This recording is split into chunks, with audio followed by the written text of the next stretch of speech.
This is the Moving Indiana Real Estate Show on News Talk 1190 WOWO 92.3 FM. Visit them online at movingindiana.com. This hour will bring you the latest news and home trends in Fort Wayne and all of Indiana. Now, here's Tony and Sam. Good morning. This is the Moving Indiana Real Estate Show on 1190 WOWO 92.3 FM. I'm Tony Didier, Vice President of Marketing at Coldwell Banker Roth Wehrly Graber, and joining me as always is Sam Hartman. Good morning, guys. It's Sam Hartman, Director of Career Development with Coldwell Banker Roth Wehrly Graber. Glad to be joining you again this Sunday morning. We got a great show coming up for you. And who better to talk to you about real estate than some representatives from Coldwell Banker Roth Wehrly Graber, who's been family-owned and operated in northern Indiana since 1971. We have 10 offices in northern Indiana, ranging all the way up to South Bend and Elkhart, Warsaw, Angola.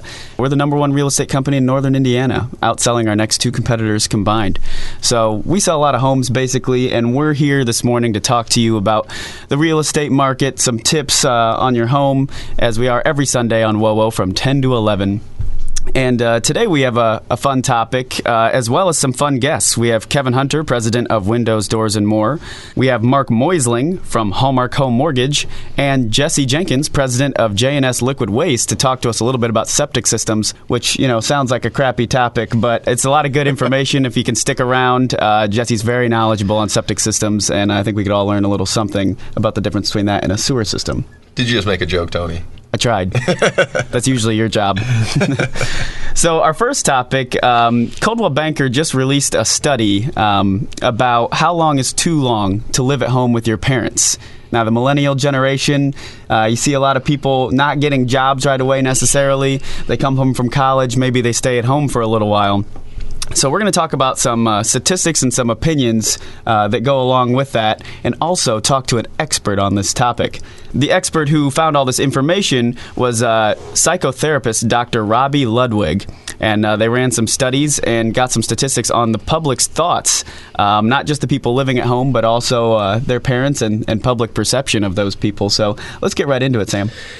Yeah, and like you said, Tony, a lot of millennials are coming back from college and maybe not, hitting the employment market right off the bat. But a lot of these, adult children, if you will, that are still living at home do have good jobs and do have good paying jobs, but are opting to live at home with mom and dad still. So that's kind of where this study, the idea of this study came from, Coldwell Banker wanting to do that because, why aren't these people out buying homes? Why aren't these people starting their lives in home ownership and making that investment? So that's great time to buy. Exactly. So one of the first things they did was to see what the public thought of what the reasonable time to move back in with mom and dad and live at home was. The average American thought that 4 years was too long. Really, a maximum of 4 years would be what's reasonable to stay at home. Whereas those in the millennial generation, those students that are graduating and making that move back in with mom and dad, they were very reasonable and accepting of up to 5 years living with mom and dad. That's pushing into 27 years old before you get out and get your life started, if you will. But if you go to somebody else's opinion, which would be the older adults, 55 years old and above, believe that 3 years is too long. And I think those are the mom and dads. Those are those mom and dads of the college kids. They are kind of subtly saying maybe it's about time to get out on your own. And that generation did move out of the house at 18 often, started their own journey and sometimes didn't even go to college and just moved out. So times have definitely changed. You got to be a little bit understanding of the people not being able to get jobs. But Sam, what do you think some of the reasons would be that people wouldn't, move out right away necessarily, even if they do get that good job? Well, I think it's definitely a big quality of the millennial generation. We grew up in smaller families, a little more spoiled and a little more hands-on from mom and dad. I think our generation is typically more scared of change and typically more scared of branching out on their own and that getting outside of their comfort level. So I think some of those things lend themselves, and it's just as much our parents' fault as it is our fault as well. I mean, they're the ones with open arms welcoming us back in. I know my mom has said many times that if I ever needed to move back in, she'd take me with open arms. And it's nice to know parents are loving and willing to take you that way. But sometimes a kid needs a foot in the butt and show the way to the door. I'd like to think that family is important to both sides as well, and it'd be hard to let go. Also, with the economy taking the downturn, maybe people are being more conservative with their money as well and helping out around the house. 13% of Americans believe that adult children should never live at home with their parents at all after college. So those are probably the parents as well that are part of that 13%. Definitely. And those parents didn't stay at home after college and high school because maybe, like you said, they had 6 to 8 siblings at home and it just wasn't quite the comfortable living situation. Yeah, and another characteristic of the millennial generation is we tend to switch jobs fairly often, so maybe the job security upon first graduating isn't necessarily as strong as what our parents had or what they made it be. So when you're concerned about whether you're going to like a job or whether you're going to be at a job for an extended period of time, that might kind of be a reason for them to maybe not be willing to go out and get that apartment or buy that house. And they're getting into jobs and not careers. They're getting into the first thing that they got offered, and maybe it's not what they want to be in long term, so they're not as happy in that situation. And it's important to have a stable job before you go into home ownership. Absolutely. It's also important that you're going to want to remain in the area for at least 5 years if you're going to think about home ownership. If you have aspirations to move out of northern Indiana, then it's probably not a great idea to buy a house right away. 92% agree that adult children who live at home with their parents should do chores. Absolutely. Well, I mean, if you raise your kid right, and you gave them chores as a child, maybe give them a little bit of an allowance. It should definitely be expected of them the same way. They're a guest back in your house. Yes, they're still your child, but at this point in their life, they're really more of a guest than they are your child living at home, and they should be expected to treat that living situation with respect and be able to lend a helping hand. Hopefully, they cleaned or took out the trash in their dorm room once or twice. Maybe if even not, they might not have learned anything. Yeah, maybe even did their own laundry. No way. 82% feel that adult children living at home should pay rent. That's a high number, 82%. I don't know about that one. Maybe a little bit, or at least helping out with, food or grocery shopping or, whatever. Well, I think if maybe, the number that did charge those young adults rent might be able to get rid of them quicker. If you're paying rent, that's true. If you're paying Depends rent what to your live, goal is. Yeah, to live at home with mom and dad, I'd be pretty willing to get out of there pretty quick and get my own place. Maybe at least get something nice for the house if you're not paying rent. If you're listening out there living with your parents, get a pool table, get a flat screen TV, get something nice. Trampoline. At least add to the house. From Dr. Robbie, one thing she said was, you can identify the goals to be met while living at home. So for the parents, you can kind of not make it too cushy, like you said. 80% of Americans feel it is okay for adult children to live at home if they're saving money to buy their own home. Right. So maybe set that, a goal or an ending place up front. Like, okay, you're going to be here until you, get to this point in your job or find a job, or you can be here until you have a down payment saved up. That way you have an end in sight. And 57% of Americans feel that when children return home after college, it prevents their parents from moving on with their own lives. We're not to that point in life yet, so I don't know what moving on at that point means. Maybe it means downsizing or, selling that large home that they realize they don't need anymore with the kids not at home and getting into something that makes more sense, like a 2-bedroom villa or something that's easy to maintain. That's a high number as well. 57% thinking that parents can't move on if their kids are at home, so something to think about as well. Well, what they call them is empty nesters, is when, all the kids are away at college, all the kids are moving on, and that prolongs that time period of being an empty nester. I mean, a lot of parents are taking an investment in their students' college education, so that's delaying their retirement age. Letting an adult child move back in is also delaying that retirement age because there's more costs and expenses in that regard. Where they could downsize a house, get a cheaper house, take that big lump sum and put it towards vacations or retirement income as well. So these are all things that are putting a burden on our parents, and God love them, but they're making big sacrifices still for their adult children who need to be out starting their lives. And, starting their lives a lot of time means a job, and 65% of Americans agree that adult children who live with their parents should move out as soon as they find a job. So that seems to be the consensus, that it's too long if you have a job and can afford to be out on your own, and it's time to start, living life and understanding a budget and everything. Talking to some of my younger friends and everything, one of the things they say is, well, I just save so much money by living at home with mom and dad. But you're an adult now. You're starting your life. There's things that you must do. You got to learn to save money and not also blow money on dumb things. Exactly. You get a wife, you get a kid. All those things cost money, and that's your life. So those things don't help you save money, but you're still going to do them in your life, or some of us will. So those are things you just need to be prepared for and start learning and making decisions for.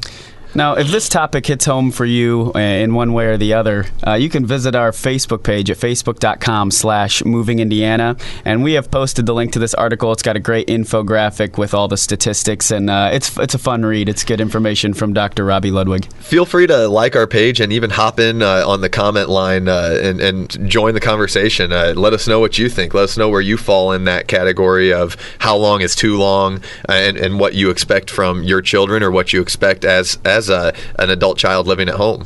That's right. And you can also visit us at movingindiana.com, where you can find any home for sale, and any of our Coldwell Banker Roth Wehrly Graber agents can show you any of those homes for sale if you are interested in purchasing a home. And for a lot of people living at home, they got to think about how to finance this project. And after the break, we're going to have Mark Moising from Hallmark Home Mortgage. He's going to talk a little bit about buying that home and how to get the money for that. So you're going to want to stick around. We got more interviews and the open houses coming up later on the Moving Indiana Real Estate Show on News Talk 1190 WOWO 92.3 FM.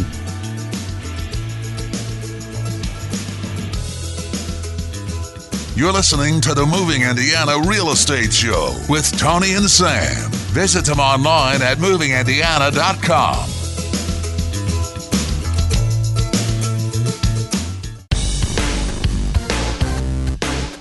You're listening to the Moving Indiana Real Estate Show with Tony and Sam on News Talk 1190 WOWO 92.3 FM.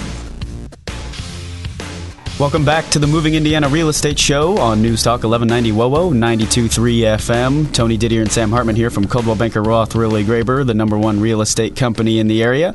Call us if you're thinking about buying or selling a house, or you can email us at sales@movingindiana.com. The phone number's 255-5501. That's 260-255-5501. Visit us at movingindiana.com to find any home for sale. And we're going to be here every Sunday between 10 and 11 on 1190 WOWO to talk about the real estate market and real estate topics and trends. And we had a great segment on the first segment talking about, the people coming home from college and then living with their parents for too long. And some of those people after college can't live at home, decide to rent, or choose not to. Maybe they're thinking about getting into home ownership soon. So let's talk a little bit about those renters and how they're going to buy that new home. And we have an expert joining us on the phone from Hallmark Home Mortgage. With us this morning is loan originator Mark Moisling. Good morning, Mark. Thanks. A lot of renters are looking at rates and considering for the first time buying a home. What are your favorite advantages to buying a home? Great question. Home buyers today, especially first-time home buyers coming from a rental situation, really don't realize until they sit down and look at the numbers that they can own their own home in almost every case for less per month than they're currently paying their landlord, which creates a lot of advantages in their situation. How do you know what is the right size of a home based on how much you can afford? The right size of home is going to be based on, are they by themselves? Do they have a family, children, pets, and also things? Many people get caught up in things that they have accumulated that they have no room to put, and even as simple as housing their vehicle in a garage as opposed to out on the streets. They're basic formulas that are calculated based on income to debt ratio. Credit score has a big part to play with, as long as the borrower/home buyer meets the minimum credit score requirements, their income will determine the price range. Even though many people today can still qualify for more than they desire to pay, many times our thinking gets skewed by where we're coming from. So if a home buyer is renting currently, they might want to keep their monthly payment around where their rental is. Quite often when they see a home that they fall in love with, it may be bigger and it may cost a little bit more, but their lifestyle will quickly improve to cover that new payment with all the benefits that go with it. Being that homeowner, more square footage, just an easier, more comfortable lifestyle. If someone had questions, how can they reach you at Hallmark Home Mortgage? My direct line is 469-0932, or I can be reached by cell at 750-5260, and of course email. It's MMEUSSLING at hallmarkhomemortgage.com. It's straight at www.mark@hallmark.com. It's easy to remember, Mark at Hallmark. Great. From Hallmark Home Mortgage, Mark Moisling. Thank you very much, Mark. Awesome. Thanks. So that's how you finance a home, and how you find the home that's right for you. But, some people just aren't ready yet. They're still living at home. And we actually have an expert, someone who this topic is near and dear to, that's a friend of ours. And he doesn't know we're going to call him. And you know what? For his sake, we're going to leave his name off the air. But just for the sake of the show, let's call him Steve. Let's see if we can get him on the phone now.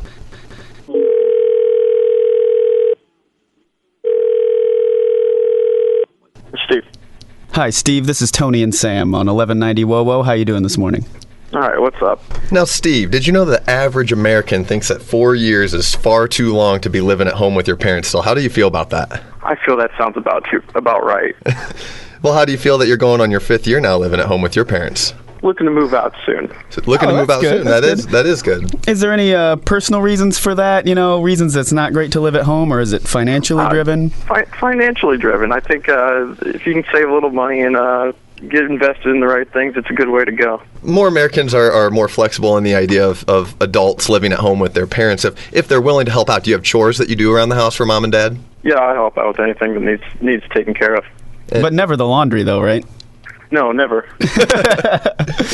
Have you become more independent in your cooking skills, or is mom still, bringing home the groceries and cooking you up a dinner every night? I tend to go out to eat a lot. Don't spend a whole lot of time around home. Well, when you're not paying rent, you got all that extra money to spend on delicious meals out in Fort Wayne. So. Absolutely. You can go out and eat whatever you want. Well, what's your opinion on home ownership, Steve? Is it something that you've ever given thought to before in the last 4 years? Yeah, it's a good investment in yourself. We tend to agree. Thanks for joining us, Steve. Bye. Hopefully Steve wasn't too upset about us catching him off guard like that. No, I think he handled it well. I think he did as well. Hopefully we'll still see him for some football games this fall. And it's getting chilly out there. It's kind of feeling like fall already. And joining us now is president of Windows, Doors, and More, Kevin Hunter, to talk about the fall. Good morning, Kevin. Good morning. It's good to be with you. It's starting to get cool again. College football's returning, and you're preparing for fall, which means the leaves are falling. What should homeowners be looking for when it comes to keeping your gutters clean? Well, one of the things that, again, if you see leaves sticking up out of the gutters, you need to make sure you get them cleaned out. By all means, you don't want to leave them in there and allow them to become really packed in, and then, because obvious reasons as far as where the water is going to have to go, it's going to either travel back up underneath the roof. If we have a quick freeze, then you could be looking at an ice dam situation pretty quickly. But the big thing is there are a lot of gutter protection options out on the market, and doing something to keep the leaves out of the gutter is the first right step, especially if you are in a neighborhood or you're in the country and you're surrounded by trees. I mean, you'll probably pretty much obviously know if you have a problem or not, and it's just something that should be addressed. There's a lot of options. I see them advertised all the time. Do they all pretty much work the same way?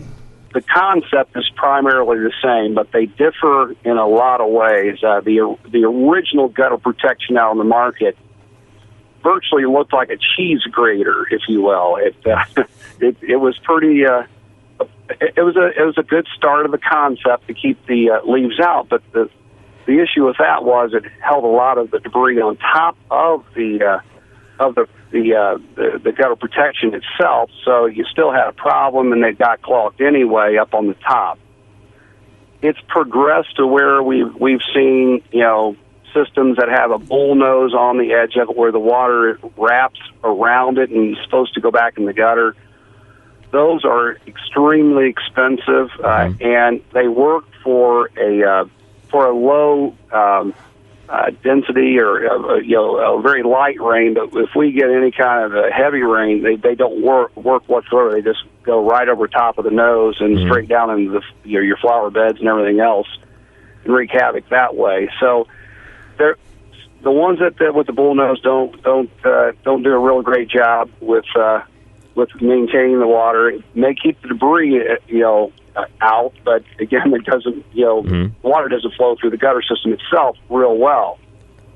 The ones that we really see that seem to be working are the ones that lay flat inside of the gutter itself, and that is smooth and that has very small perforations for the water to be able to get through, but does not allow the debris in. Those are the ones that we see that have that homeowners are having the best luck with, and those do the job as far as keeping the gutter free and clear and keeping the debris from sticking to the top of the gutter protection itself.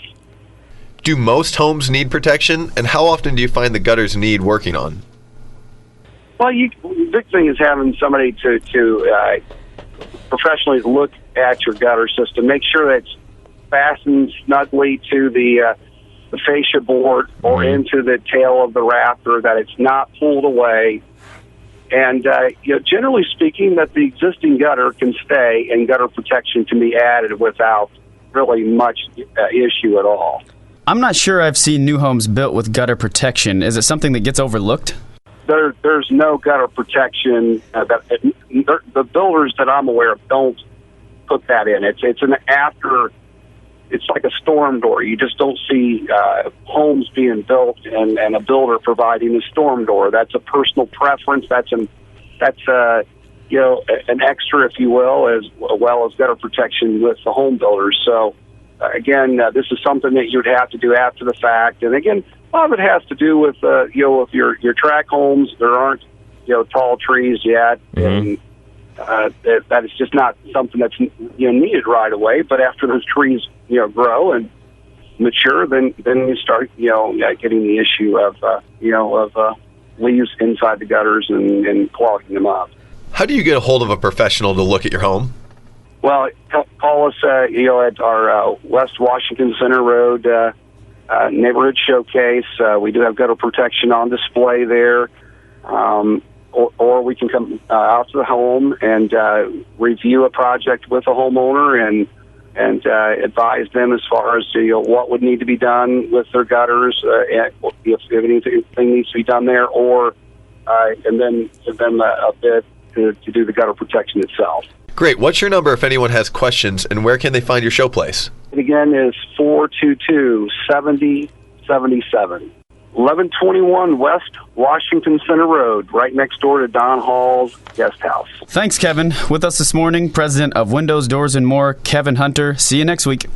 Thanks so much for having me. Great interview from Kevin there, and we got another good interview coming up after the break. We're going to have Jesse Jenkins from J&S Liquid Waste to talk about septic systems, which is something not a lot of people know a lot of information about, but everybody seems more and more interested in having those bigger lots in those country homes. So a septic system is going to have to be something you're going to have to keep in mind. So if you like homes with a lot of space, maybe outside the city a little bit, stick around because you're going to want to hear that information that's very valuable from Jesse. So we're going to have him joining us on the phone on the Moving Indiana Real Estate Show on News Talk 1190 WOWO, 92.3 FM. And we're Tony Didier and Sam Hartman from Coldwell Banker Roth Wehrly Graber, Northern Indiana's #1 real estate company.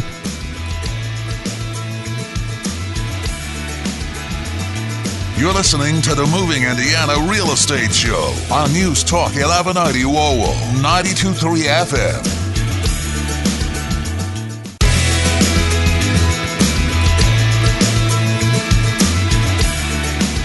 This is the Moving Indiana Real Estate Show on News Talk 1190 WOWO, 92.3 FM.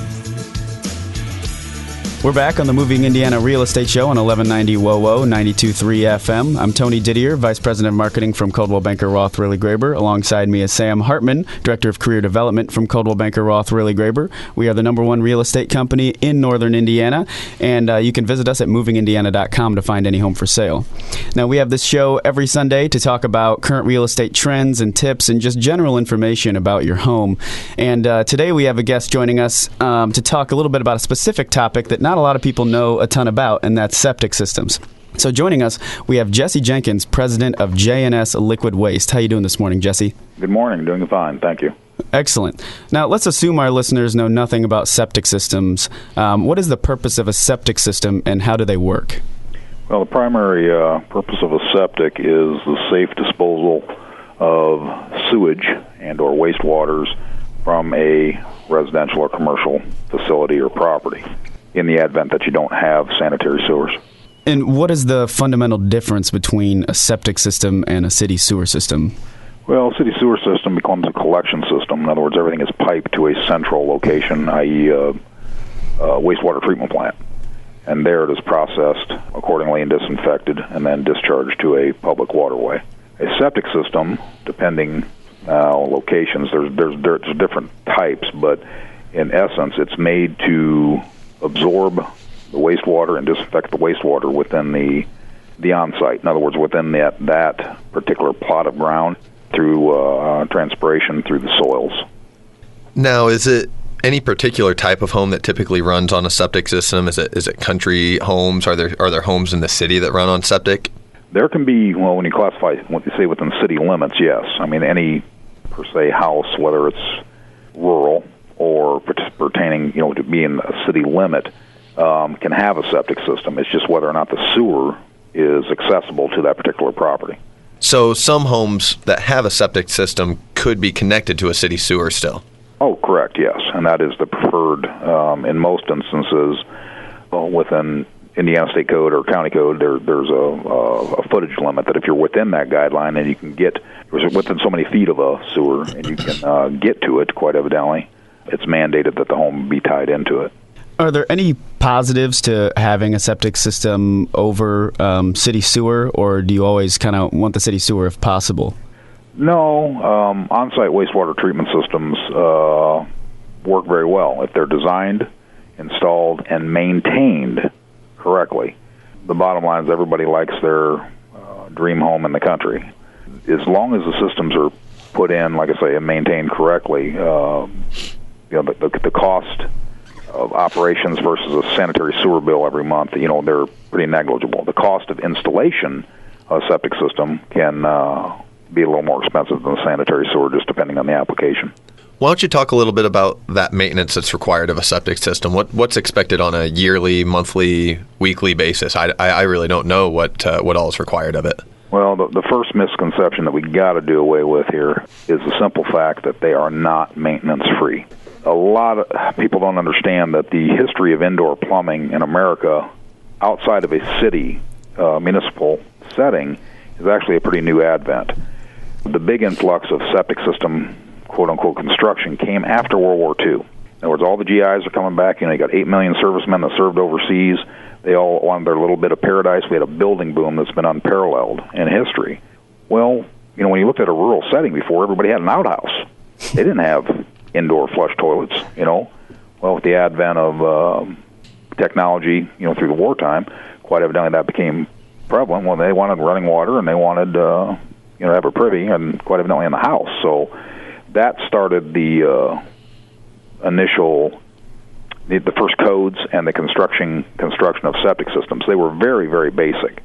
But the key aspect of that is, okay, well, if you're going to be dumping sewage in a tank, how long can you go before your solids build up till you have it cleaned? So that got into the maintenance aspect of it. They didn't even think about it for years. And then with the advent of, more science, more technology, systems got more complicated, which increased the requirements for maintenance. Depending on the type of system you have, the basic thing that has to happen is the system has to be cleaned out anywhere from once a year to once every 5 years. There's no way I can tell anybody how often they need to do it. The system has to be checked, and that requires pulling lids on the different parts of the system by a qualified person and just doing an evaluation to see if it's, the maintenance is due. Have the requirements of a septic system changed recently? Have the way they've built tanks changed recently? And if you're looking for a house in the country, is there a certain, year of a newer home that you need to find to where you got a good septic system? Well, like I say, the first codes are written in the late 1940s, early 50s. There was not a code revision until 1992. The old code was very basic. It left a lot of interpretation, and specifically in the state of Indiana, those codes were interpreted differently by the different counties. At that point in time, the state had just said, well, the county can adopt the programs within the county or the state code book to fit what they need. The problem that they got into is you get a lot of discrepancy going on there. Well, in 92, in conjunction with the new Federal Clean Water Act, the state rewrote the code book. Into that, they tried to clarify a lot of new technologies and the things that we needed to incorporate to make sure that these systems actually functioned within the design parameters of what they were intended to do. So since 92, there has been some minor code revisions, but the basic concept is, to provide a safe system that is non-polluting. Again, different systems require different levels of maintenance. So for you guys, Jesse, at J&S Liquid Waste, do you guys just do repairs? Do you do the maintenance? Do you do installs as well of these septic systems? Yeah, we do everything. It's what we started with. We do a lot of different things besides septic systems, but it's initially what we started with, 30-some years ago. So it's one of those things that, was always taught, keep doing what feeds you. So we did that, and we incorporate a lot of different environmental programs here to benefit our communities. But septic systems, we're still doing them, and we think we do them the best. If somebody's buying that dream country home, do you recommend that they get a septic inspection on that property every time? Absolutely. Actually, Allen County has adopted a disclosure, and some of your realtors may be aware of this, that they have to disclose before an offer is given to a prospective buyer. Before they give that offer to purchase, they have to be given a disclosure from the Allen County Board of Health. It simply states that this has a septic system, and they highly recommend that a certified evaluator take a look at it. Allen County is one of the only counties in the state that have that. That being said, the reason they do that is because there are a lot of defects out there, and the defects are not inexpensive.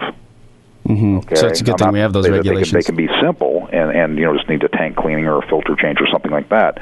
But if you get into a septic system replacement, it's very easy to get into $20,000 plus. Wow.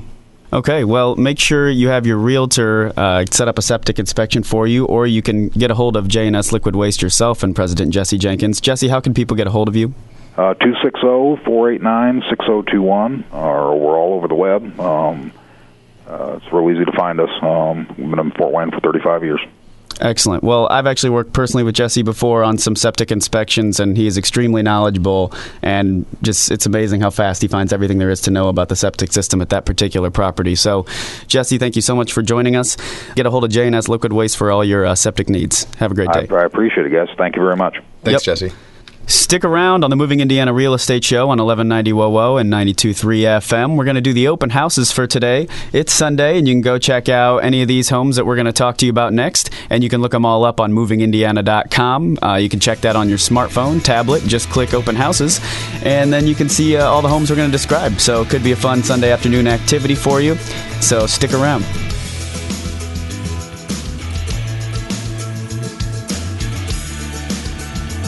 This is the Moving Indiana Real Estate Show on News Talk 1190 WOWO 92.3 FM. Visit them online at movingindiana.com.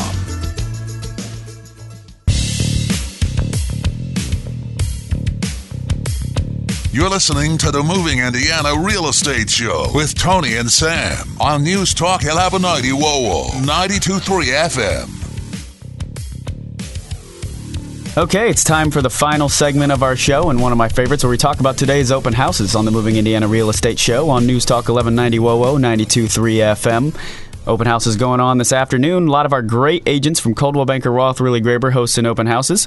You can follow along and find out more information and even see the pictures on these houses on movingindiana.com. You can go on your computer, tablet, or smartphone, and if you're on your smartphone and you click on that homepage, you can click for the open houses closest to you, which is a pretty cool feature if you want to hit up one this afternoon. So, Sam, what's our first open house for today? Yeah, we have Joyce Schwartz hosting an open house from 2 to 4 in Woodland Lakes off of Coldwater Road. This home is at 1407 Seaven Lake Court. It is listed for $339,900. It's got 4 bedrooms, 3 full baths, 1 half bath, over 2,700 square feet. And that is going on from 2 to 4 today in the neighborhood of Woodland Lake. So get out from 2 to 4 and see Joyce Schwartz. If you're looking for a fun lake vacation type property from 1 to 3, there's a beautiful home at 0610 Spring Beach in Rome City, not too far from Fort Wayne, just northwest. It's $325,900. That's from 1 to 3 today. Just get your skis ready, fire up the boat, and maybe while you're up there visiting Renee Cox, you ask her why there's a 0 at the beginning of the address and it's not just 610 Spring Beach, Rome City. I don't know. You'll have to go and find out. From 1 to 3, Ken Sturry is going to be hosting an open house off Coldwater Road area at 408 Cavalcade Court, Fort Wayne. $280,900. It's got 5 bedrooms, 3 full baths, 1 half bath, 2,700 square feet. Again, that is 1 to 3 at 408 Cavalcade Court. And go out there and see Ken Sturry today. Ken Sturry is also hosting an open house from 2 to 4 at 9506 Bear Creek Court in Leo, and I'd bet money that he's not going to be at both of those houses. One of our other fine agents from Coldwell Banker Roth, Wehrly Graber, will be there. And Bear Creek is for $234,900, and it's got a lot of natural privacy with some large mature trees. It's got 4 bedrooms, 2 full baths, 2 half baths, a 3-car garage, and a basement. So there's space to grow into this home, and it's on a quiet cul-de-sac. So go see 9506 Bear Creek Court in Leo between 2 and 4.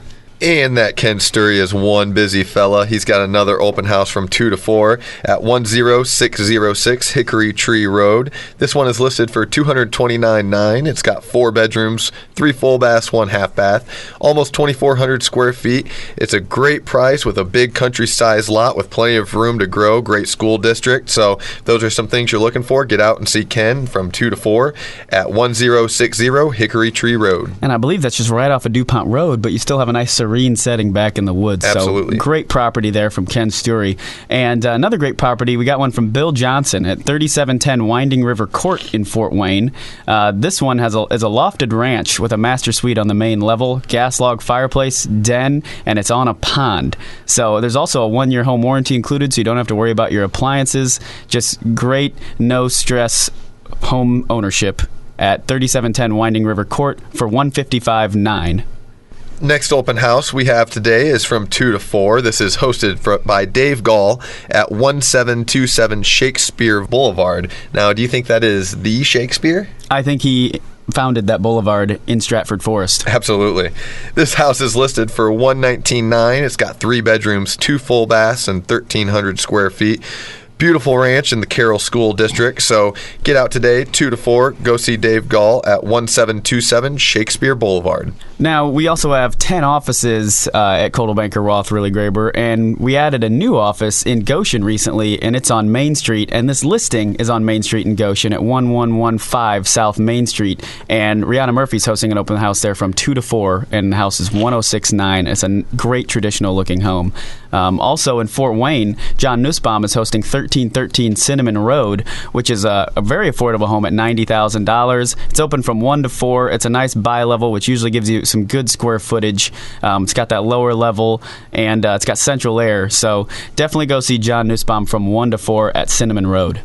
Renee Cox has an open house today from 1 to 3 at 2714 North Anthony. This is listed at $87,000. It's got 3 bedrooms, 1 full bath with just under 1,500 square feet. You know, those North Anthony homes have a ton of character, or older homes, but a lot of great features. So get out and check that property out from 1 to 3 with Renee Cox. I do love that area. Maybe we should go look at that one.